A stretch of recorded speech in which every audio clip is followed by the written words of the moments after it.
अगले दिन सुबह 5 बजे ही इनाया अगले 2-3 दिनों के लिए अपना कुछ जरूरी सामान और कुछ खाने की चीजें एक बैग में पैक करके निहारिका के फार्म हाउस की तरफ निकल गई।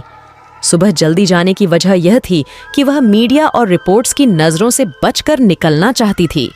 शहर से बाहर करीब 1.5 घंटे की दूरी पर निहारिका का फार्म हाउस थोड़े आउटर एरिया में बना हुआ था, लेकिन वहां का वातावरण बहुत ही प्राकृतिक होने की वजह से वो जगह इनाया को बहुत ही पसंद थी।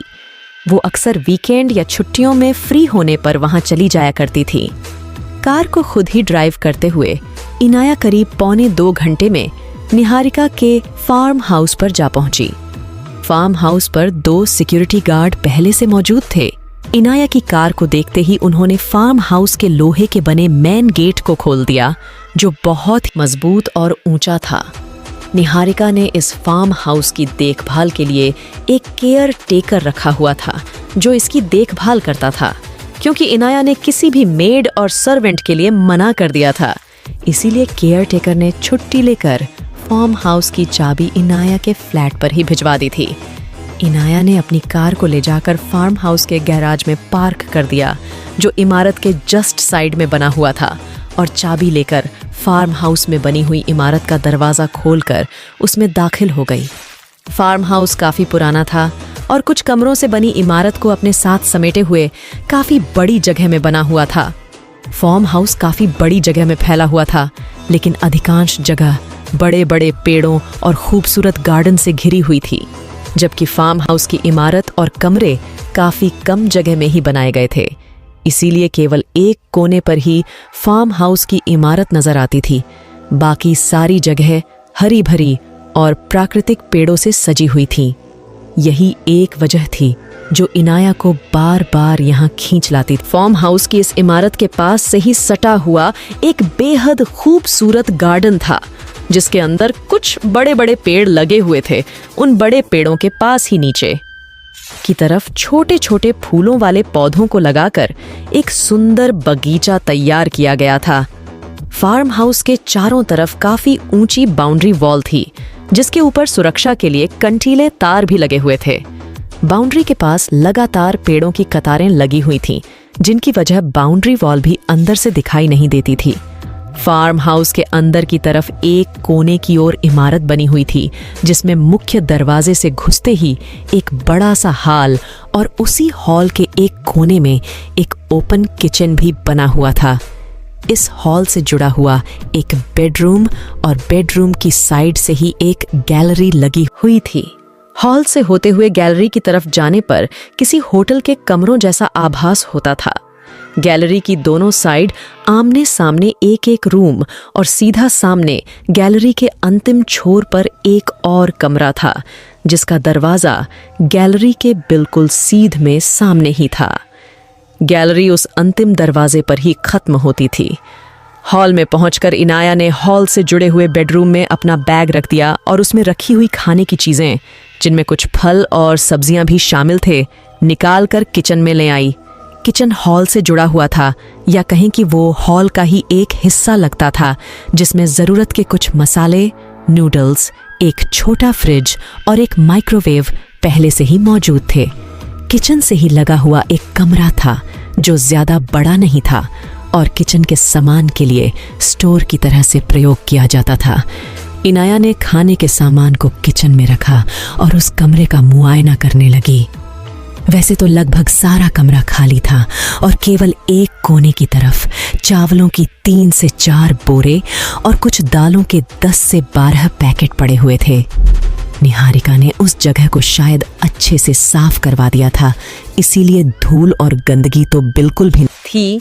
किचन में सामान को रखकर वहां से निकलकर इनाया वापस हॉल में होते हुए उस कमरे में वापस आ गई, जिसमें उसने बैग रखा हुआ था। काफी देर ड्राइव करने की वजह से इनाया थोड़ा थक गई थी, इसीलिए बेड पर लेटते हुए वो उस कमरे को ध्यान से देखने लगी।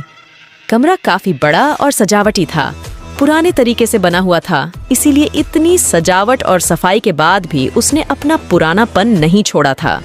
फिर भी उस कमरे की भी अपनी एक अलग ही कशिश थी।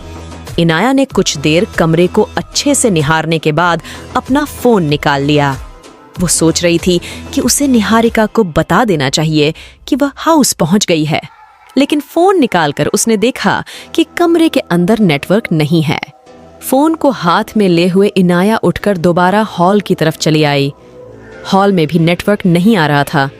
हद है, यहाँ तो अब भी नेटवर्क नहीं आ रहा है। कोई यहाँ कैसे रह लेता होगा?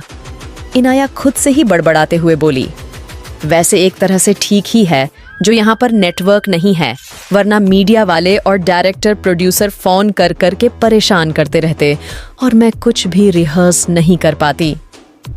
बोलते हुए इनाया ने मोबाइल को अपने जीन्स की पॉकेट में डाल लिया और फार्म हाउस को घूमकर अच्छे से देखने लगी। हॉल की तरफ से आगे बढ़कर गैलरी से होते हुए वो अगले कमरे का दरवाजा खोलते हुए उसमें जा पहुंची।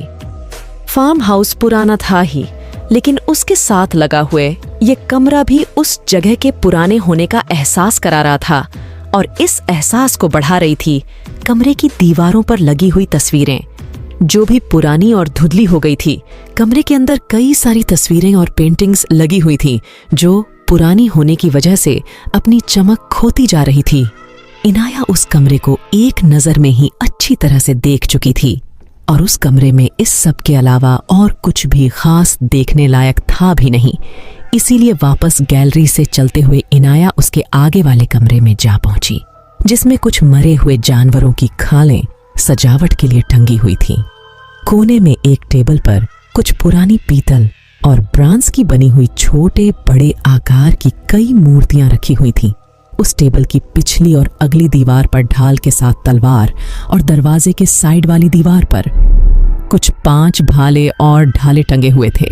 लगता है फार्म हाउस काफी पुराना है और जिसने भी बनवाया है उसे जरूर शिकारी और एंटीक चीजों का बहुत शौक रहा होगा। इन सारी चीजों को देखते हुए इनाया के मुंह से निकल पड़ा। उस कमरे से निकलकर गैलरी में आगे चलते हुए इनाया फार्म हाउस के सबसे आखिरी कमरे में जा पहुंची। यहाँ पहुंचकर इनाया को लग रहा था कि वह किसी पुराने फैशन डिजाइनर के कमरे में जा पहुंची है। कमरे में हर तरफ पुराने डिजाइनर कपड़े और कपड़ों को पहने हुए कुछ पुतले खड़े थे। इनमें से 2 पुतले लड़कों के और 3 पुतले लड़कियों के थे। कपड़े और पुतले बहुत पुराने और काफी समय से रखे थे, इसीलिए गंदे हो चुके थे और उन पर धूल जम गई थी। कमरे के सबसे पीछे की तरफ एक बड़ी सी खिड़की थी जिस पर शीशे चढ़े हुए थे। सबसे पिछला कमरा होने की वजह से इसे बनाया गया होगा ताकि उजाले और वेंटिलेशन की समस्या न हो। बड़ा ही अजीब फार्म हाउस है। पहला कमरा किसी आर्टिस्ट का तो दूसरा किसी लड़ाके का, और ये कमरा देखकर तो लगता है कि किसी थिएटर के फैशन डिजाइनर का कमरा है। एक ही जगह पर कितनी अलग अलग चीजें देखने को मिल रही हैं। मुझे बोलते हुए इनाया उन पुराने कपड़ों को इधर उधर हटाकर देखने लगी। तभी उन कपड़ों के बीच एक कोई अनजानी चीज इनाया के ऊपर कूद पड़ी और इनाया की चीख निकल गई। तभी कोई अनजान चीज इनाया के ऊपर कूद पड़ी और अचानक हुई इस घटना से इनाया जोर से चीखते हुए जमीन पर गिर खड़ी। लेकिन इनाया ने जल्दी ही खुद को संभाल कर उस तरफ देखा तो एक बड़ा सा चूहा कपड़ों से निकलकर इनाया के ऊपर कूद पड़ा था। अरे यार, तुमने तो मुझे डरा ही दिया। चूहे की तरफ देखते हुए इनाया ने ऐसे कहा जैसे वह चूहे को ही बोल रही हो। चूहा वहां से भाग चुका था और इनाया को अब भूख महसूस होने लगी थी। इसीलिए उसने उस कमरे को बंद किया और गैलरी से बाहर की तरफ चल दी। क्या इनाया, तू भी एक पिद्दी से चूहे से डर गई? वैसे कभी कभी चूहों से भी डरना चाहिए, खासकर जब वह आपके पेट में कूद रहे हों। हंसते हुए इनाया ने अपने पेट पर हाथ रखते हुए कहा। इनाया सुबह जल्दी ही घर से निकली थी, इसीलिए उसने नाश्ता भी नहीं किया था। यहाँ आते हुए और घूमते हुए उसे काफी देर हो गई थी, इसीलिए चूहे त्यों उसके पेट में भी कूदने लगे थे। इनाया गैलरी से निकलकर हॉल से होते हुए किचन में जा पहुंची। किचन में पहुंचकर उसने फ्रिज को खा, जिसमें खाने का सामान वो पहले ही रख चुकी थी। इनाया ने फ्रिज से ब्रेड निकालकर जैम लगा लिया और एक सेब काटकर जल्दी ही अपने नाश्ते के इंतजाम कर लिया। दोपहर के करीब 12 बज गए थे और इनाया नहा धोकर फ्रेश होकर अपनी स्क्रिप्ट की रिहर्सल में लगी हुई थी। वो अपने एक एक डायलॉग और एक एक सीन को अच्छे से समझकर प्रैक्टिस कर रही थी। तभी अंदर के किसी कमरे से जोर की आवाज हुई। आवाज जब इनाया के कानों में पड़ी तो उसे लगा शायद ये उसका वहम है, लेकिन जल्दी ही दोबारा से वह आवाज हुई। इनाया उठी और अपने कमरे से निकलकर अंदर के कमरे की तरफ चल पड़ी जहां से ये आवाज आ रही थी। उसने जाकर गैलरी के पहले ही कमरे का दरवाजा खोला, लेकिन वहां पर सब कुछ ठीक था। कोई भी चीज गिरी हुई दिखाई नहीं दे रही थी। अपने कदमों को धीरे धीरे बढ़ाते हुए इनाया अगले कमरे के पास जा पहुंची और गौर से उसमें रखी चीजों का मुआयना कर ही रही थी कि तभी वो आवाज दोबारा गूंज उठी। आवाज पीछे की तरफ से आ रही थी और इस कमरे में भी उसे किसी तरह की कोई भी चीज दिखाई नहीं दी जिसकी वजह से वह आवाज आई थी। आवाज को सुनते ही इनाया हौले हौले चलते हुए गैलरी के अंतिम कमरे तक पहुंच गई थी। ये वही कमरा था जिसमें पुराने कपड़े और पुतले रखे हुए थे। कमरे की तरफ बढ़ते हुए इनाया ने जैसे ही दरवाजे को खोला तो अंदर की हालत देखकर वह चौंक गई। कपड़ों की सजावट के लिए रखे गए पुतलों में से 2 पुतले जमीन पर गिर गए थे और सामने वाली खिड़की खुली हुई पड़ी थी। अरे यार, लगता है हवा ज्यादा ही तेज चल रही है, इसीलिए ये पुतले गिर गए हैं और ये खिड़की भी इसी वजह से खुल गई है।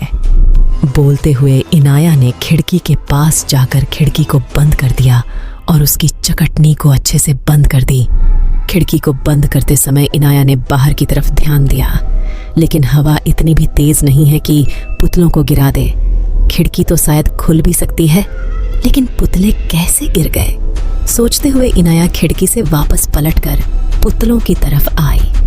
उसने संभालते हुए पुतलों को वापस खड़ा किया और कमरे का दरवाजा बंद करके दोबारा अपने कमरे में आकर रिहर्सल करने लगी।